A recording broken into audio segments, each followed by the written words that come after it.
أعوذ بالله من الشيطان الرجيم. بسم الله الرحمن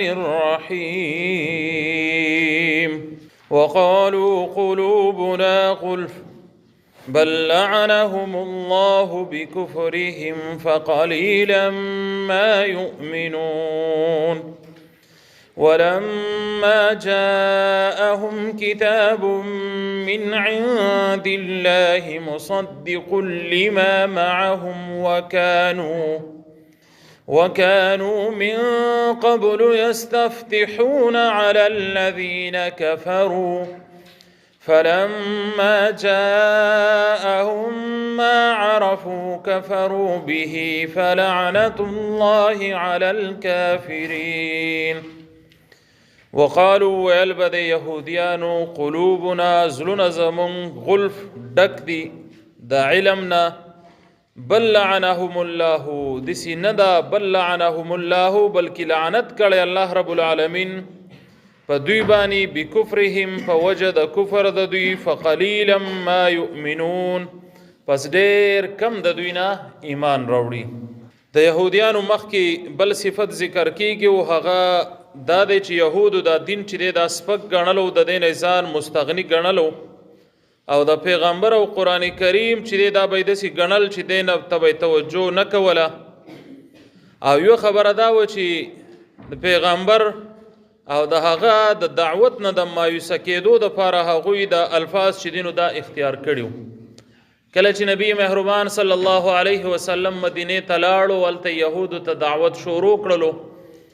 نو د يهوديانو یو کار دا اختیار کو چې رسول الله صلی الله علیه وسلم وتورغه او دعوت ورکو نو دی وتوي چې دا قلوبنا غلف زمون زلون چې دا خو ډک دي دا خو برابر دي د علم نه ډک دي مونږ ته ضرورت دی د خبرو یعنی مونږ ته دا خبرې مکوه. نو د دې مقصد دا و چې یو د پیغمبر سپکاوي او بل مایوسه کول د پیغمبر چې هغه د دوی نه مایوسه شي او دوی ته دعوت چې دین او هغه پریدي چې دوی دین طرف تر بلله پریدي. لکه کله کله مونږ دا وایو چې یو انسان ته څوک دعوت ورکی د مانزه دعوت ورکی د ګری دعوت ورکی د بل یو دینی خبري دعوت ورکی نو کوشش دا پکاري چې هغه ته جزاک الله ویل پکاري الله دې تا خوشاله کی چې تا ماته دومره خپل خبري وکړلې د سینې چې هغه ته د جواب ورکې لکه بعضی خلک وس داغه يهودو په لار رواني کاغه ته وای چې ګیره خپل پریدن و یاره تعالی د کمی دي سه قرباني ونی ولې چې زوی پریدم الکه مون شورو کو استاد کمی دي سه مصالح پاوا ګرځي چې په ما مون شورو کې الکه دا کار وکنو د ټولو خبرونو دا ګور الفاظ د کوپر دي د دې د ټولو الفاظو ندی د دعوت په بدل کې دسی الفاظ دا خو د تکبر الفاظ دي دا خو تو هغه سړی مایوسه کې هغه ته دا وی چې په ما باندې دعوت اثر مکه ما ته دا خبري مکوه او د الله رب العالمین خبره چې تا رد کړل نو دا د نقصان ده. لکه کله کله د تبلیغیان حضرات راشین دا خو عام خلک کمزوري خامخه زمونږ د معاشره خلک دي نو کمزورتیا خو بخامخې چې مونږ کې ډېر نو خلک سو یره د خپل معاملات ته وګوره د خپل کارونه ته وګوره. نو وقالو قلوبنا غلف دلته کې د يهود وې چې زمونږ زلونه چې دی هغه ډک دی. غلف څه ته وای؟ نو غلف چې دی دا جمع د غلاف ته او غلاف لوخي ته وای یعنی زمونږ لوخه چې دی د زله لوخه چې دی هغه ډک دی د علم نه. نو کله چې لوخه ډکه خو نور سبا کې ناراضي کنه نو دوی هم د خبرې ته اشاره کوي چې زمونږ د زلونه چې دی دا په مثال د لوخه دی او د لوخه چې دی ډک دی دا د علم نه او د نور نه ډک دی. مطلب دا دی چې مونږ ته تورات راکړی شوی دی او موږ د تورات په علم باندې پوهه یو موسی علی السلام را تراغلو نو د پیغمبر او دغه د دعوت نه انکار کوي. نو اگر که انسان پوهه خو چې څوک دعوت ورکي هغه کې دي چې دنه ډیر نه پوهه خو بیا هم ک الفاظ د اخلاص او کې دي چې سړی عمل ته تیار شي نو دی الفاظ غلط وي. دویم چې دی غلفون چې دی نو دا جمع د اغلف تا یعنی مانتی حجاب راځي بندیدل چې زمونږ د زلونه چې دینو دا بندي په حجاب کې د دینه پردې چا پیر دي دا ځان ته بل خبره چې دینو هغه نه قبلې نو دی کې هم سپکاوي د دعوت د رسول الله مراد دی چې ستا قران یا ستا کتاب مونږ ته ضرورت نشته دا په مونږ سر نه کوي زمونږ زلونه چې دا خو په حجاب دي دا په پردو کې بندي او کله کله د ګناهونو د وجې د زلونه په پردو کې بنديږي هم چې بیا قران کریم ویل کېږي او د قران کریم ویلو دا غیب بیانېدل غم په انسان باندې اثر بیان نه کوي او د خبره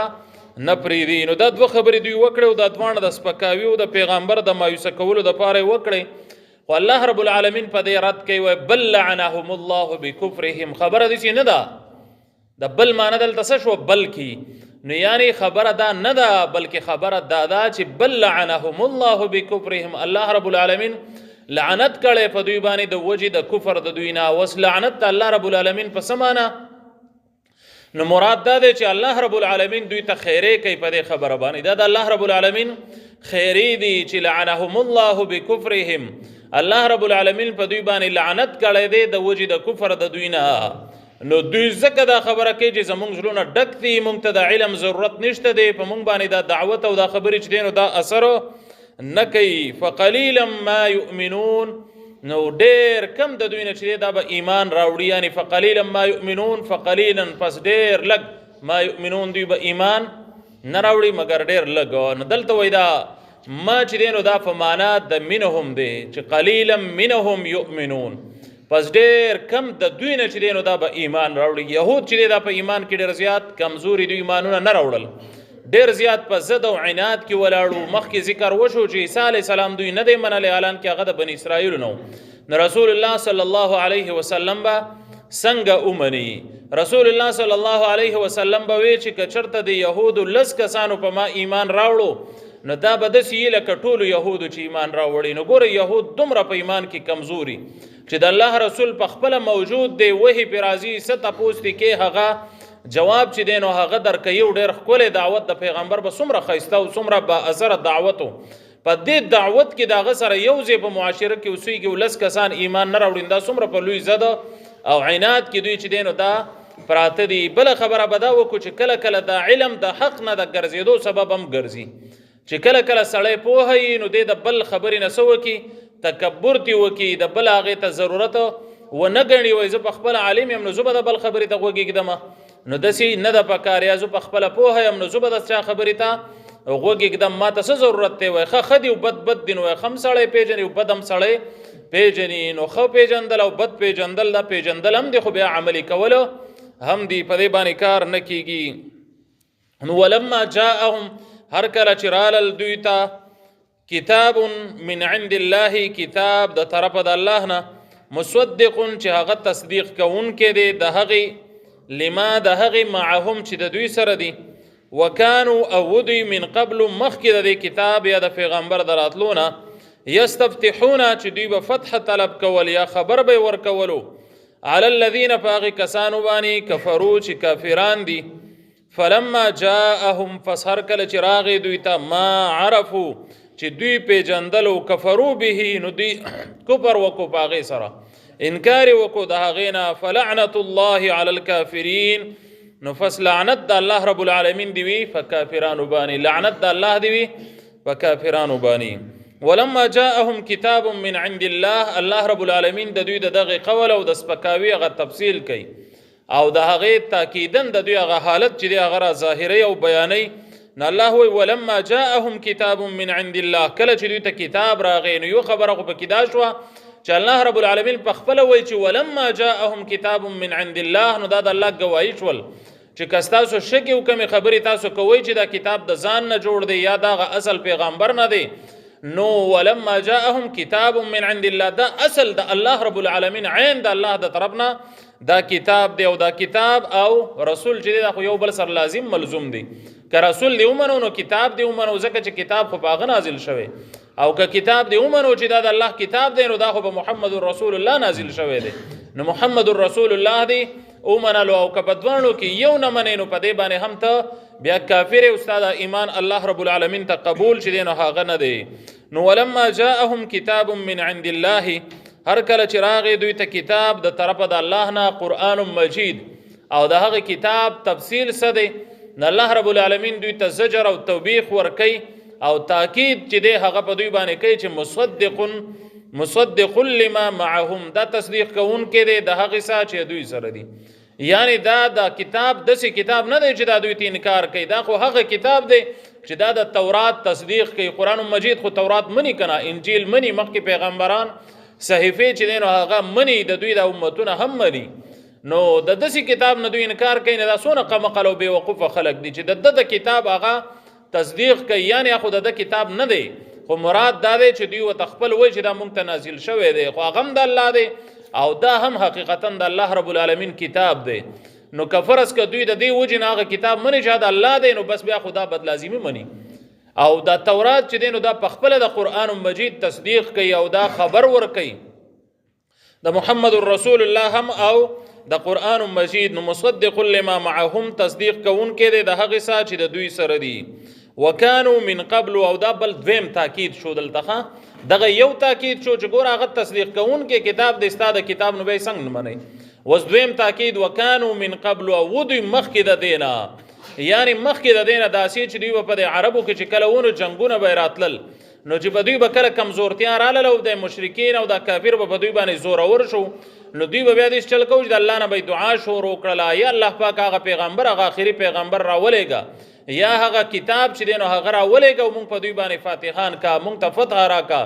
ولې چې کتابونه دوی طویل او چې کله اخیری پیغمبر راشي نو به مقابله کوي او دا ټول عرب او عجم او مشرق او مغرب ته دغه حکومت رسي او دغه مقابله بسوک نشي کولای نو دوی به فتح طلب کوله وکانو من قبل او دوی مخکې د دین یان د کتاب یا د پیغمبر دراتلونه یستفتحون چې دوی به فتح طلب کول نو یستفتحون د فتح نام دی یعنی خبر ور کول یو سړی یو خبره وته یاد نه دی وته ورکی لکه په پښتو کې مونږ وایو امام لپلان کې فتح ورکړه یا قاری چې دا بل قاری له فتح ورکړه نو دا فتح په عربی کې هم دی ته وایي چې دا امام نه ير شو نو قاری د روستنه فتح ورکړه یعنی خبري ورکو د هغه سات چې د نه ير شو نو یستفتحون د فتح په معنی باندې چې دوی به خبر ورکو دوی ته چې پیغمبر برازي او چې کله هغه پیغمبر راشي نو تاسو بیا زموږ مقابله نشي کولای مونږ به بیا په تاسو باندې فاتحان کیږو یا دویمه معنی هغه د فتح په معنی باندې د چې کم ته مونږ فتح یعنی غلبه وایو چې دوی ته ودا وی چې زمونږ غلبه چې دی دا په تاسو باندې راضي یستفتحون علی الذین کفروا هغه کسان ته چې کافرانو یعنی مشرکین سره بدوی مقابله رالل نو دا خبري به وتکوله یا دا علا چې دی دا په معنا د من باندې دی من الذین کفروا یعنی په کافرانو کې چې کم امیان خلقو کم کشران خلقو د دوی نه بدوی معلومات کوله د دې خبري دوی ته خو پته و چې دا رسول الله صلی الله علیه وسلم بدل ترازین معلومات به کوله چې دسی یو ماشوم په تاسو کې پیدا شوی کنه چې دای نوم دی داسی دسی حالات ښکار شوی دي کنه نو دغه خبرې نه چې دوی بس کوله یا معنی دا هم راځي چې من الذین کفروا د کافرانو د امیانو نه بدوی خبرونو تپوس کولو د مخکینه خو فلما جاءهم بس هر کله چې راغی دوی ته نو دا درې وړه معنی ټیک راځي ک فتح په طلب کول ک خبري دا غور کو ک معلومات دا کول خو فلما جاءهم ما عرفوا نو دا درې وړه کارونه هم کول او چې کله وتراغ ما عرفوا چې دوی پیجندلو د الله رسول دوی پیجندلو قرآن وای چې دوی دسی پیجندلو لکه څنګه چې خلق خپل ځامن پیجنې دا غینه زیات عبد الله ابن سلام رضی الله عنه د يهوديانو عالمو بیا ایمان راوړو نو هغه به وې د الله رسول د خپل بچو نه زیات پیجنم خپل بچی کې مې شک کې دي چې په دې کې مې شک نشته دومره زیات د خپل مخکینی علم په سبب باندې پیجندلو نو يهودو دسی پیجندلو ما عرفو کفرو به نو هغه پیغمبر چې دی پیجندلو په هغه باندې سو کړله به کفر وکو انکار ته وکو ولې ته انکار وکو یو وجدا بیانېږي چې دوی وی چې مونږ خو وی چې دا ډېر پیغمبران بن اسرائیلو کې راغلي دي نو دام بم په بن اسرائیلو کې راځي یا یو خبره د دوی دا چې دوی هغه دنیایي سہولیات او مالونه او حیثیت وته حاصلو هغه دنیایي حیثیت نشو پرې خو د دوی د وجینا یا دریمه خبره دا چې دی ګمان دا وکړو چې دا په عربو کې راغلی دی نو دا خاص د عربو د لپاره راغلی دی خدا خبره غلطه ده ځکه چې دوی ته تورات دومره تفصیل ویلی او مکې ورته ښودلې او مدینې ته نو په مکه کې یهود کم ځي هلته بن اسرائیل کم ځي نو دوی ته ښه تورات دا خبره واضحه کړې وه خو دا هسې د دوی هغه بهانې دي چې د هغه دنیا مال ته دې ته توجه ورکړله او په خپل ضد او عناد باندې دوی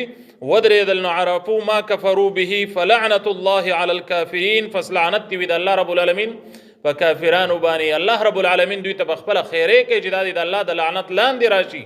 دا خلق چې د الله او د الله رسول د دومره واضحه نه خو سره نه مني الله دې عمل کولو توفیق را نصیب کړي صلی الله تعالی